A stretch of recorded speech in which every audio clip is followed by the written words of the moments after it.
तो हेलो नमस्कार दोस्तों, मैं अरुण राव कक्षा प्लस के ऑनलाइन प्लेटफॉर्म पे आपका स्वागत है। आज जो हम टॉपिक करने जा रहे हैं वो है कंसेप्ट ऑफ प्रोपोर्शनलिटी।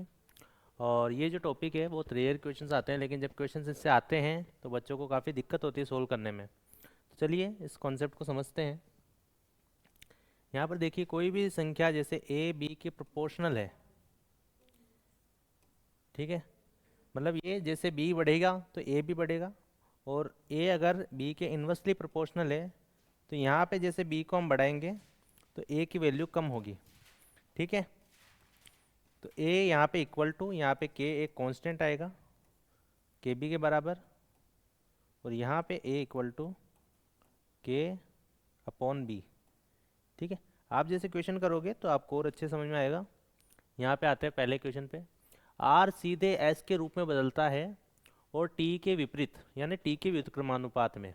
जब आर इक्वल टू 2/3 है और टी इक्वल टू 5/7 है, एस इक्वल टू 4/11 है, तो एस का पता लगाएं जब आर 3/4 और टी इक्वल टू 1/9 है तो, ठीक है। तो आर एस के सीधे रूप में बदलता है। सीधे रूप का मतलब है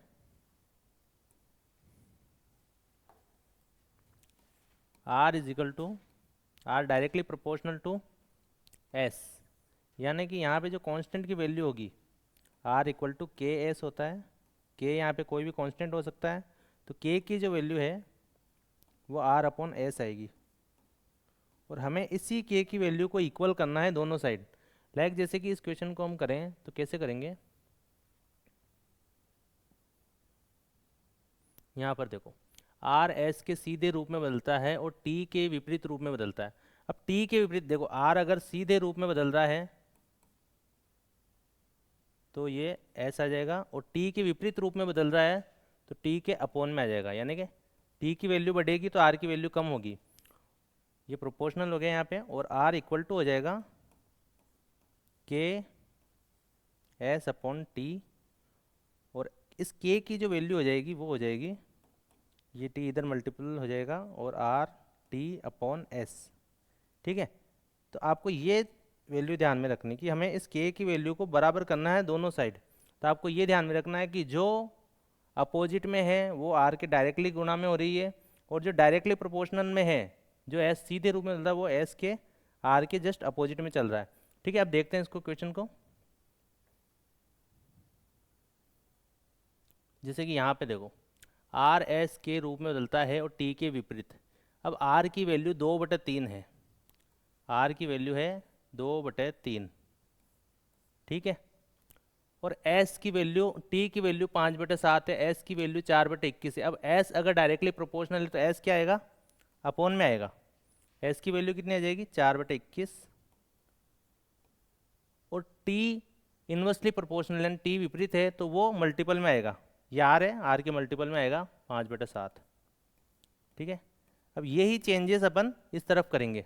कब, s का पता लगाए जब r 3/4 है, r लिखा 3/4, s डायरेक्टली प्रोपोर्शनल है तो s अपोन में जाएगा, ये s की वैल्यू आ जाएगी, और t की वैल्यू 1/9 t मल्टीपल में। बस यही कैलकुलेशन आपको सोल्व करनी है। तो कैसे करेंगे, यहाँ पे लिखिए 2/3 इंटू 5/7, ये बटे हुए में है, मल्टीपल में जाएगा तो उल्टा हो जाएगा, 21/4 हो जाएगा, इक्वल टू यहाँ पर देखो 3/4 इंटू 1/9 और अपोन में s, 1/s, ठीक है। तो यहाँ से 7 ये 21 से ये 21 गया, 2 से ये 2 गया, इस 2 से ये 2 बार जाएगा, और ये 3 3 बार जाएगा, 3 दूना 6, 6×5 30। तो जो s की वैल्यू आएगी, s की वैल्यू आएगी यहाँ पे, s उल्टा हो जाएगा यहाँ से 30, तो 1/30 आ जाएगी s की वैल्यू, ठीक है। यहाँ पे डी आंसर है। अब आते हैं नेक्स्ट पे। नेक्स्ट को समझिए, यहाँ पे फ्रैक्शन में था, थोड़ी कैलकुलेशन बढ़ गई है इसलिए आपको थोड़ा कम समझ में आएगा, लेकिन नेक्स्ट क्वेश्चन में और अच्छे से समझ में आ जाएगा। जैसे कि यहाँ पे देखो x रूट y के अनुक्रमानुपाती है। अब अनुक्रमानुपाती मतलब डायरेक्ट चेंज हो रहा है तो ये अपोन में जाएगा, जैसे कि x है, अगर y के डायरेक्ट चेंज हो रहा है तो y अपोन में जाएगा, रूट y, ठीक है। अब इस ये एक कांस्टेंट की वैल्यू, इसी को बराबर करना अपन को, ठीक है। तो अब आगे कैसे करेंगे, x की जगह x रखेंगे, x कितना 18, जब x 18 है तो y कितना है 20.25, ठीक है। और रूट आएगा 20.25 पे root, equal to next condition में जब x 7.2 है तो y की वैल्यू कितनी आ जाएगी, ये रूट y। बस इस कैलकुलेशन को सोल्व करना है। तो आपको समझ में आ गया, जब डायरेक्टली प्रोपोर्शनल होता है तो चीज़ें अपोन में जाएगी, इन्वर्सली प्रोपोर्शनल है तो मल्टीपल में आएगी, ठीक है। तो यहाँ पे देखो 18 और 20.25 का रूट कितना होता है 45, यानी यहाँ पे हो जाएगा 4.5, ठीक है। और यहाँ पे हो जाएगा 7.2 रूट y। ये कितनी बार जाएगा, 4 चौक 16, लगभग 4 बार, ठीक है ना। ये यहाँ पे y है, 4 नहीं है।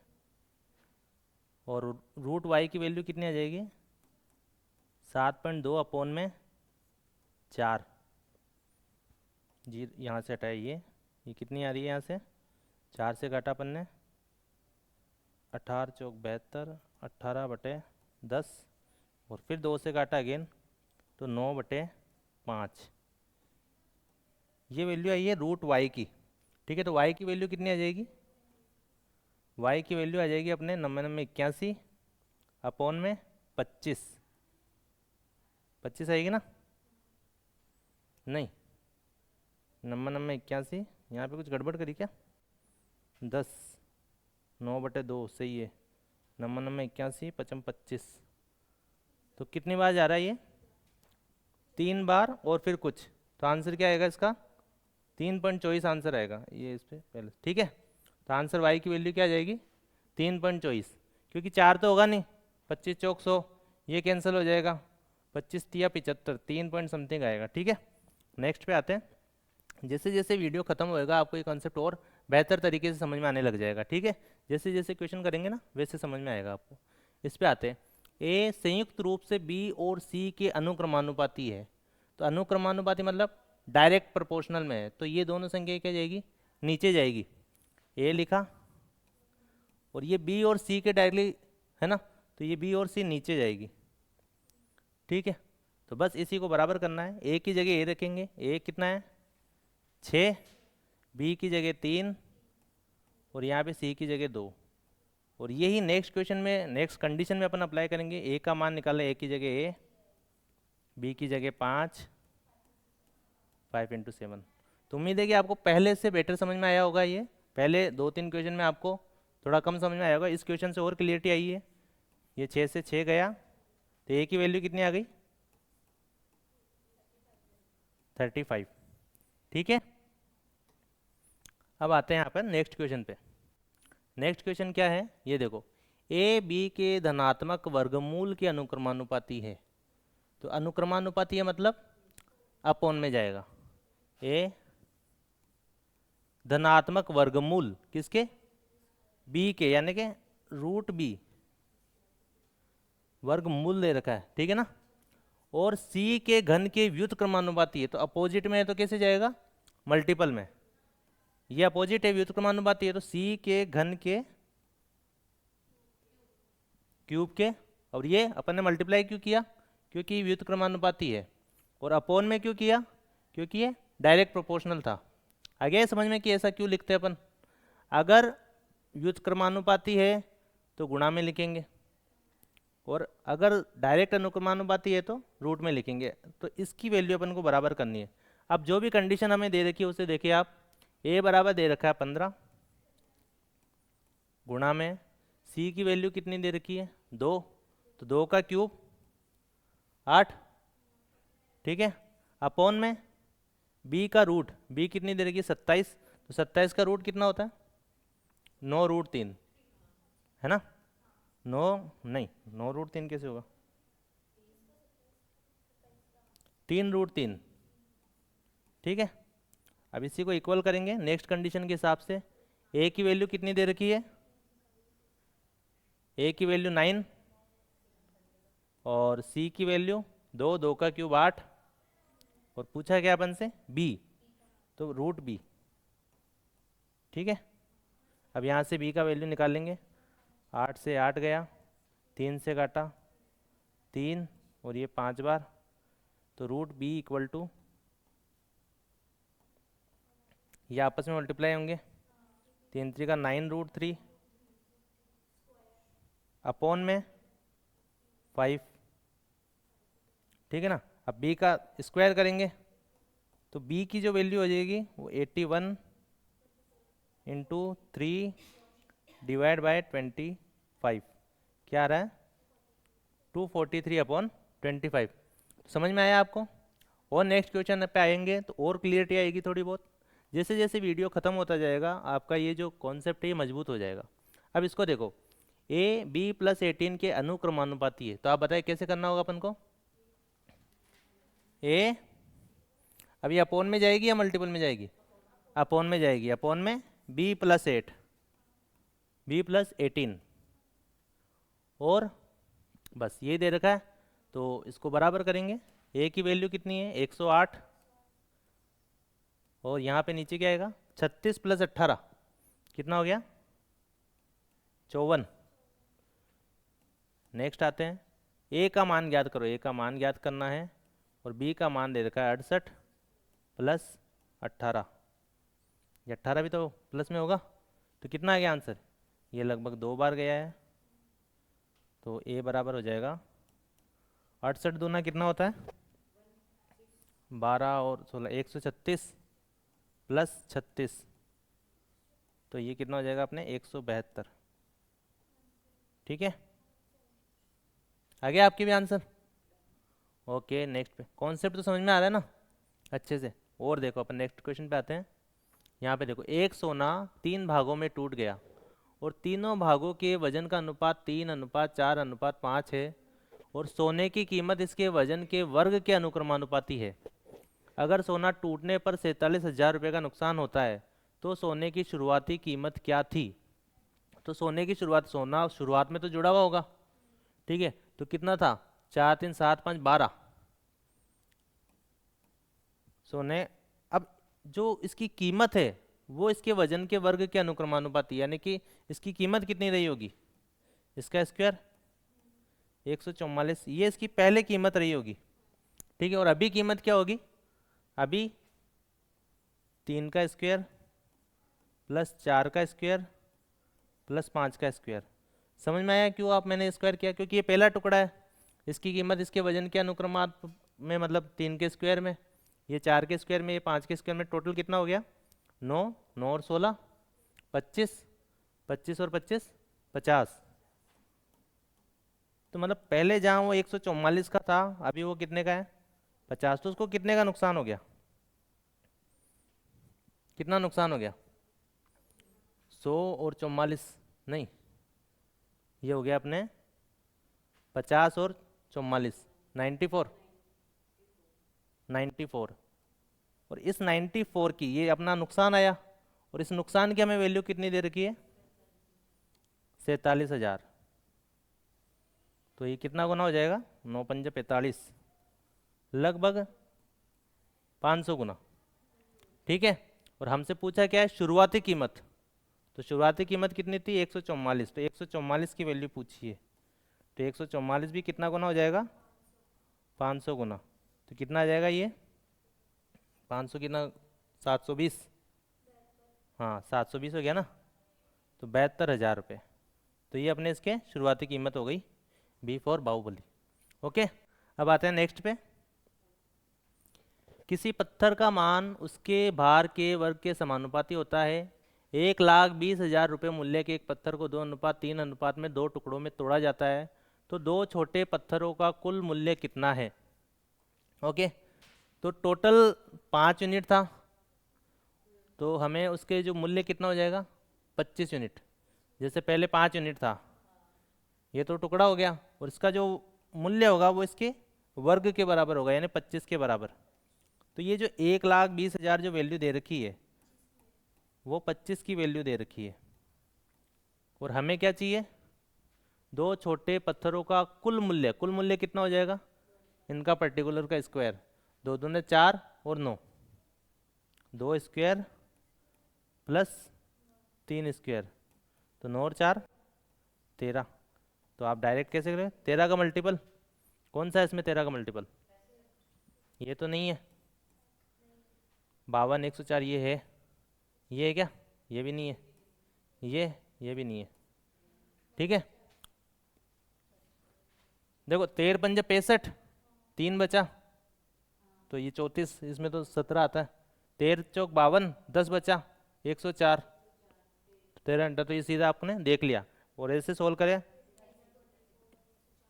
तो 25 का कितनी बार जाएगा इसमें, 25 चौक 100 और 25 अट्टा 120, तो ये आपने 4800, और ये 13 घंटा 104, 10 बचा, 13 चौक 52, 10 62। ठीक है, तो ये सोल्व करने पे डायरेक्ट आ गया, और वरना आप सीधा मल्टीपल से भी चेक कर सकते हो। अब आते हैं नेक्स्ट क्वेश्चन पे। नेक्स्ट क्वेश्चन है, भिन्न का अंश हर की तुलना में 3 अधिक है जब 5 को अंश में जोड़ा जाता है और 2 को हर से घटाया जाता है तो भिन्न 8/3 हो जाती है। जब मूल भिन्न को 5 से ही 1/2 से विभाजित किया जाता है तो प्राप्त भिन्न निकालो। निकालो आप एक बार इसका आंसर क्या था।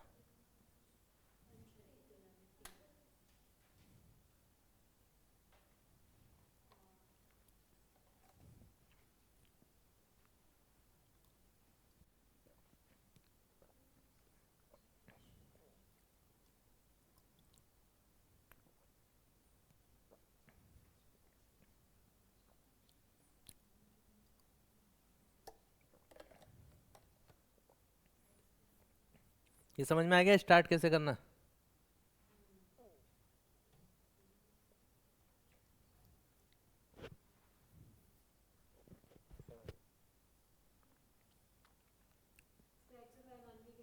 हाँ, एक्स और वाई मान के। नहीं, आप वाई क्यों मान रहे हो फिर। हाँ, एक्स मान लो। देखो मैं बताता हूँ, तुलना किससे कर रहा है, हर से तुलना कर रहा है, मतलब हमने हर को मान लिया एक्स, तो अंश कितना हो जाएगा, x+3, तो ये अपने भिन्न हो गई। अब इसमें क्या चेंज कर रहा है, 5 को तो अंश में जोड़ा, ये हमने 5 इसमें जोड़ दिया, और 2 को हर में से घटाया, इसमें से 2 घटा दिया, तो भिन्न कितनी आ गई, 8/3। तो यहाँ से अपने x की वैल्यू आ जाएगी, निकालो, x+8 upon x-2 equal to 8/3। ठीक है, तो 3x 8x, 8 में से 3 गया तो 5x, इस तरफ 5x आ जाएगा, 8 × 3 = 24, और 8 × 2 = 16, 24 और 16 40। तो x की वैल्यू कितनी आ जाएगी, x की वैल्यू यहाँ से 8 आ गई। ठीक है, ये x की वैल्यू आई, तो फिर अब अपनी भिन्न क्या हो जाएगी, भिन्न हो जाएगी 11/8। अब आगे क्या बोला है कि इस भिन्न को 5 से ही 1/2 से विभाजित किया जाए तो प्राप्त भिन्न क्या होगी, 5 से ही 2, 11/2 हो गया, तो इसको 11/2 से विभाजित करेंगे, तो यहाँ से 1/4 अपने आंसर आ जाएगा। ठीक है, तो हो गया बड़ी आसानी से। अब नेक्स्ट क्वेश्चन इसी टाइप पर है, उसको थोड़ा फास्ट करना आप। ये रहा, किसी भिन्न का हर उसके अंश के दुगुने से 4 अधिक है जब अंश में 3 जोड़ा जाता है और हर से 2 घटाया जाता है तो भिन्न 2/3 प्राप्त होती है। तो फिर मूल भिन्न के हर और अंश के बीच का अंतर ज्ञात करें। ये वो क्वेश्चंस हैं जिनको आप ऑप्शन से नहीं कर सकते। हाँ, numerator denominator. Then add 3 in numerator and subtract 3 on the denominator and get the fraction of 2/3, then find out the difference between the numerator and denominator.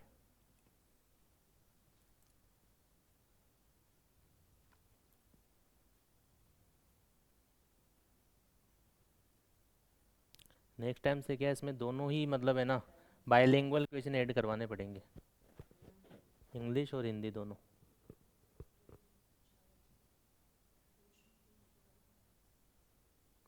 आया किसी का आंसर।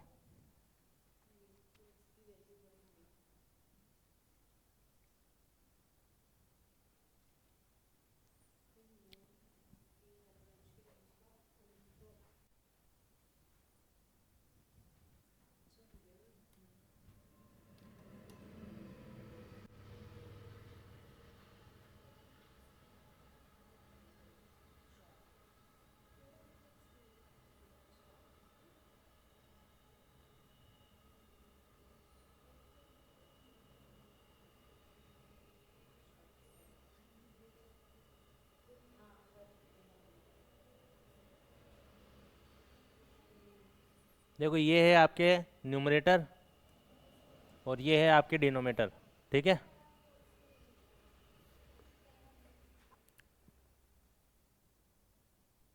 आया किसी के आंसर? चलो इसको सोल्व करते हैं।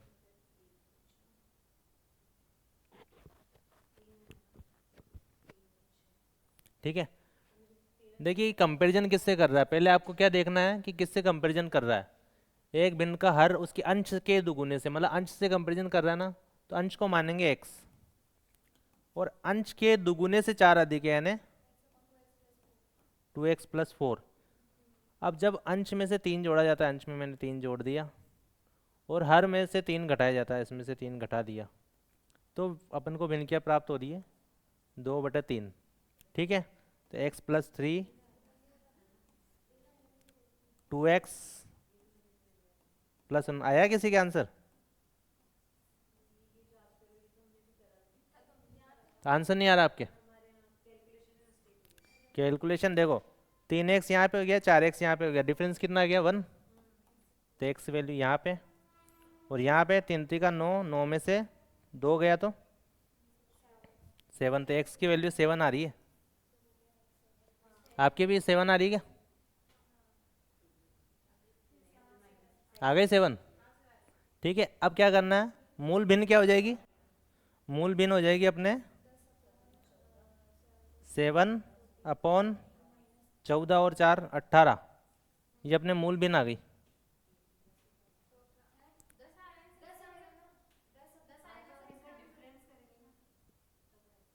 मूल भिन्न तो ये है ना अपने,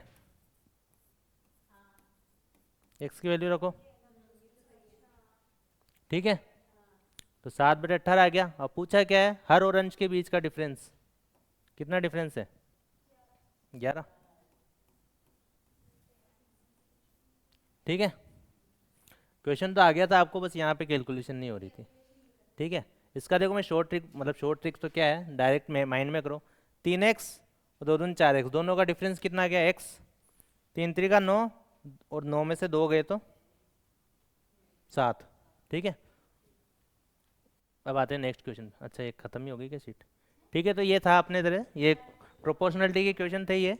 ठीक है, तो कॉन्सेप्ट तो इतना सही है। ओके। हम्म। ठीक है, तो कैसी लगी आपको क्लास? क्लास पसंद आई हो तो वीडियो को लाइक करें, शेयर करें, सब्सक्राइब करें। धन्यवाद।